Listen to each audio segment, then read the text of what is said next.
Did you ever wonder why there are plenty of jobs in farming? If you got some money, you can buy land and you're guaranteed to make money, if you know what you're doing. Or finance. We've got tremendous jobs in finance. We've got bankers that go all over the world to make deals. Or service jobs. Doctors, professionals. The only jobs we're losing are manufacturing. And then you take manufacturing and you look at it, and the manufacturing that stays in the United States is either the stuff that's top secret, like making a fighter jet, or the stuff that's so complex that only we can do it. It's the little manufacturing jobs. You remember that factory in the middle of the town or outside the town that kept the whole town going? You had farmers surrounding the area, but they couldn't support enough businesses. There weren't enough farmers. But you had a town there, and you had a little restaurant, maybe 2 restaurants, a dance hall, who knew? And it all depended on that little factory. And that factory went to China. You know why? Something I call stacking. It's how taxes multiply their effect, so that if you turn out a product that has, say, $15 worth of taxes in each product, the product's price goes up, not by $15, what you'd think. It goes up by $30.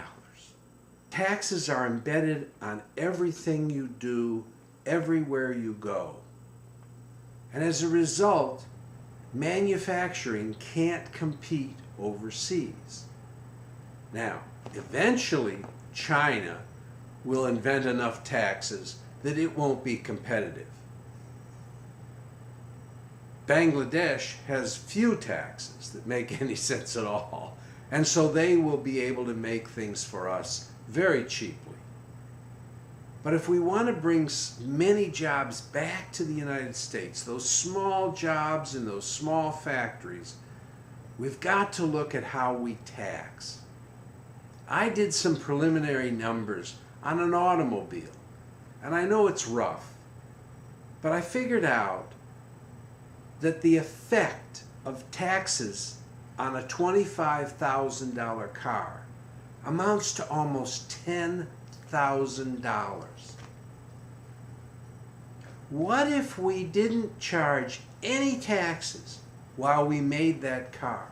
On the electricity that went into the car, on the property taxes for the plant, on the guys that worked on the line. Nobody paid any taxes while we built that car. That car came rolling off the line costing $15,000. My guess is we could sell that automobile all over the world. And then if someone in the United States wanted to buy it, we could charge them, say, $6,000, because that's the amount that I figured was really in the car. The effect of $10,000 is the compounding of the numbers. And I'm going to show you a chart in a few minutes how it works. I'm going to do it with an airbag assembly. And what happens is there's a guy that builds the canister for the airbag. It's the part that goes, that blows up the airbag. He sells it to an airbag manufacturer who makes an airbag assembly, and he makes it in all different shapes so it can be stuck in all different places. He in turn sells the airbag assembly, in my example, to a steering wheel guy, okay? He puts it in the steering wheel and sells that to the car company. But that's just an example, and we'll get to that in a second. But before we get to that, I want to restate there are taxes paid, actual taxes paid, and then the impact of taxes paid. It's kind of like if you bought a pack of gums and the gum was $1, you'd expect to pay $1.05. But what if you went to the store, said gum $1, tax a nickel, but we want $1.10 from you? Huh? It's like out of the vapor. But when you add so many taxes, as we have done in the United States over the years, they compound on one another and cause the cost to go up more than the actual tax paid. And that's the injustice of it. Because what we're doing is taking jobs from people, real jobs from real people, because of our tax system. How did we get this way? Well, you can blame anybody you want, but essentially after World War II, when we started to really become the juggernaut that we are today, we put taxes in because it didn't matter. Who was going to compete with us? Germany was a mess. It was divided until what, 1990? It was divided in half. Russians held half of it. France, they're so socialist, and they just love their wine, you know. Who's going to compete? Nobody. But then all of a sudden, countries that we never paid attention to, Bangladesh, someplace that flooded, who knew? Who went there? Now they make a lot of stuff for us. Vietnam, that was a place to go and shoot people. China wasn't making anything. India, same thing. But now these places are coming along. Eventually they'll probably build tax bases that will compete with ours and jobs will float. But if we're smart and we set up ours to be manufacturing savvy, we can bring back a lot of those small factories that keep these small towns all over the United States alive. Let's go on to the sample. Let's go over some particulars first.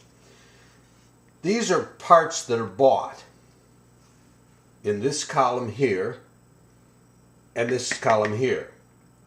And we start off, when they're making the canister, we're starting off by saying there's no parts bought.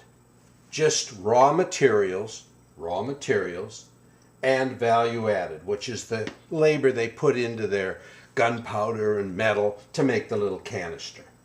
And they come out on this side, the Grandpa Don side, $22.50 is the selling price they're going to come up with, using 50%. So the cost to them to make it is $15, and they multiply that by 1.5, which is a 50% markup, to get $22.50, and then they sell it to the next guy. Over here, we've come up with $15 cost, but we've added $4 in taxes for each canister. There's $4 in taxes. This is more like what it really is today. And their cost, when they add the 4 and the 15 together, is $19 times 1.5. Just like on this side, they get $28.50, which they sell it to the next guy. And this guy gets $22.50. He buys it for $22, $28. They both put in $35 in materials to make the airbag assembly, okay? And then from there, this guy takes his price, multiplies it by 1.5 here, and gets his 86.25 selling price. This guy here, he adds $8 taxes for each airbag. He comes up with $107.25, and that's what he buys it for, the next guy.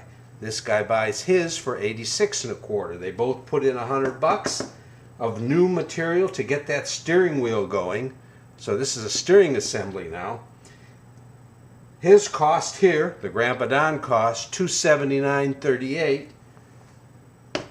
The tax cost, $333.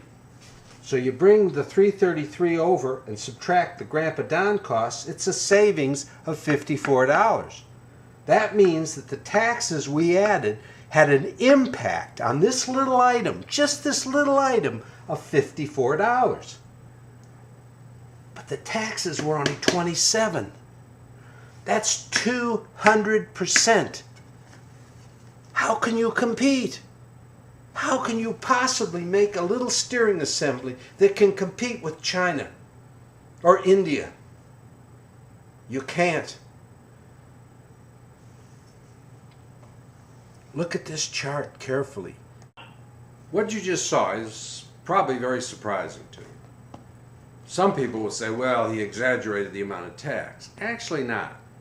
I'm going to read to you some of the taxes that a manufacturer has to pay. Unemployment tax. Federal, well, state and federal the same. Social Security tax, their share of Social Security. Workers' comp. Accounts receivable, for their accounts receivable, their local taxes on that. Inventory. Taxes on their personal property, which is considered the machinery that they may use to build it. Property taxes. Gasoline tax when they make the deliveries. Taxes on taxes. In other words, the telephone has an excise tax. The electricity you buy has a tax on it. When you get supplies delivered, the trucks that are made, that cost to do the manufacturing.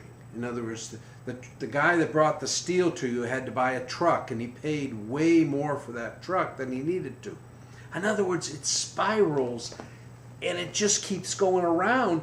And actually, when I started to work on it, it was driving me crazy because I couldn't get to the bottom. I couldn't get to one thing that I could say, okay, we're going to start here with no taxes. I couldn't. Even if you rent a car, there are like 4 taxes. It's impossible. It's incredible. They're just taxes on taxes on taxes. And these guys, these politicians, they just have nothing to do all day but figure out how to add more taxes. And they do it beautifully. And I'm not trying to say the Republicans or the Democrats. I'm just saying it's crazy. Now, do you want more jobs? Obama can stand up there till his ears fall off and say, oh, we're working on more jobs. And it doesn't happen. Anybody can say we're going to have more jobs. We're going to work for the people. We're going to unite. And it's crap. Here's a solution. Get rid of all taxes. Like, for instance, on a January 1st, on a cold winter day, there are no taxes anyplace. And then we're going to put them on manufacturing, on the end product. That's it. And then we'll take them from there and divide them up. Because if we don't do that, and we continue the way we're doing it, the impact of taxes is becoming like 40% of everything we make. Why don't they have that in manufacture or in finance? They don't. They have to pay a little too much for their electricity, and of course the gentlemen working there are cost tax-wise.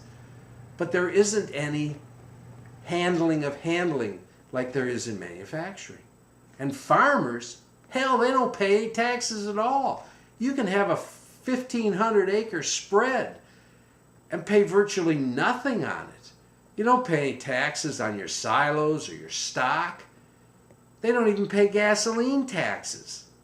And look at how well they do all over the world. They can sell their corn any damn place they want.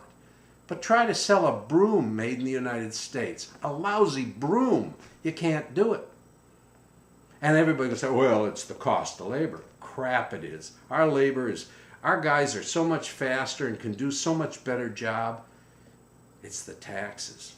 And until you decide that it's worth your getting off your can and talking to the people that make the taxes and have invented the taxes, it ain't going to change. It ain't going to change. We need a George Washington. Hello? Are you out there, George? Please, help us out.